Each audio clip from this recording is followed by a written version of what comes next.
Per principiare volevo salutare il signore Luca Orlando, le eletti, la Soggi, i militanti e tutti quelli presenti oggi che portano un interesse a questo rapporto. Un rapporto che non è mica solo una data, ma di un documento che esprime una speranza. Ci siamo levati insieme in lo stesso garuglio, pensando alla bene in cui sono i delini, ma oggi la strada ti porta verso il ruggio, un liquidato bianco di omicidio di eroene.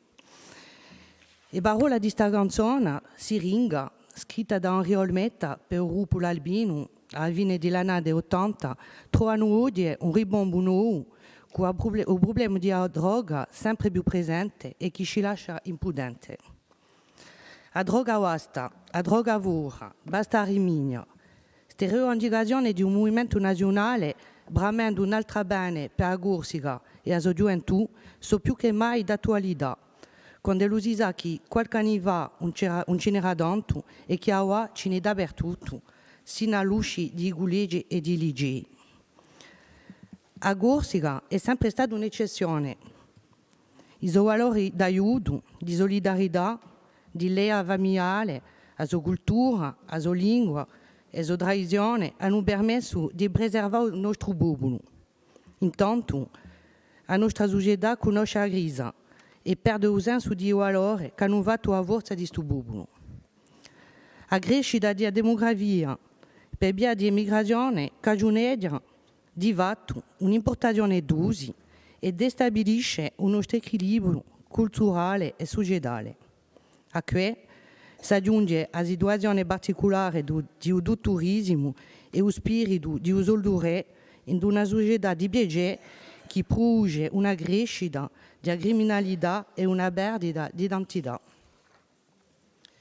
Nella stessa canzone si trovano di queste parole, ma soprattutto le duvane delle due braccia, non sai quanti mondioni si lasciano ingrassare. Benadì, al di là delle sofferenze di quelli che toccano la droga e delle sue famiglie, quanto mafiosi si arricchiscono, quanto mercanti morti investiscono in stabilimenti, casali, case, terreni. Lo sappiamo tutti. Le principali risorse dell'organizzazione criminale sono progetti immobiliari, estorsione di fondi e traffico dell'oppio. Di questa realtà, si può pensare che sta rimigna si smarisce da berela.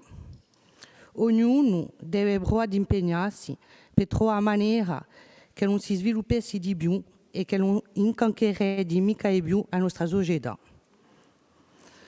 Non si può mica pensare di noi che la repressione sola sia la sola maniera di farla smarisce.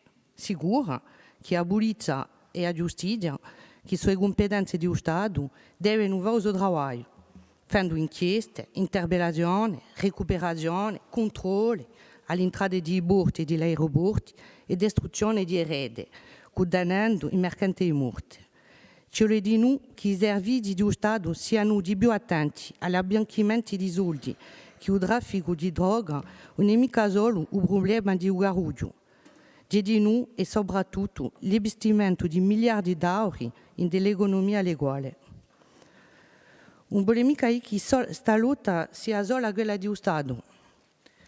La nostra responsabilità di eletti di trovare noi mezzi di lotta, di prevenzione, di sostegno per i consumatori, per le famiglie e per tutti i soci impegnati, accoppiati a una pedagogia in linea con i zideli e le famiglie, in scuola, in casa e in tutte le strutture associative, con l'arnesi che sono i nostri, anzitutto dei domini di sociale, di cultura e di sostegno sanitario e medico-sociale. Ci tocca proporre alla nostra gioventù una vera prospettiva da bene, un progetto di società in cui il lavoro è valorizzato, da che non siano mica attirati dalle soluzioni di facilità per costruire una società che noi vogliamo per il nostro paese, una società appagata, libera, democratica, giusta, di fratellanza, costruita nel rispetto dell'interesse generale e del bene comune e che corrisponde a ciò che noi siamo. A ringraziarvi.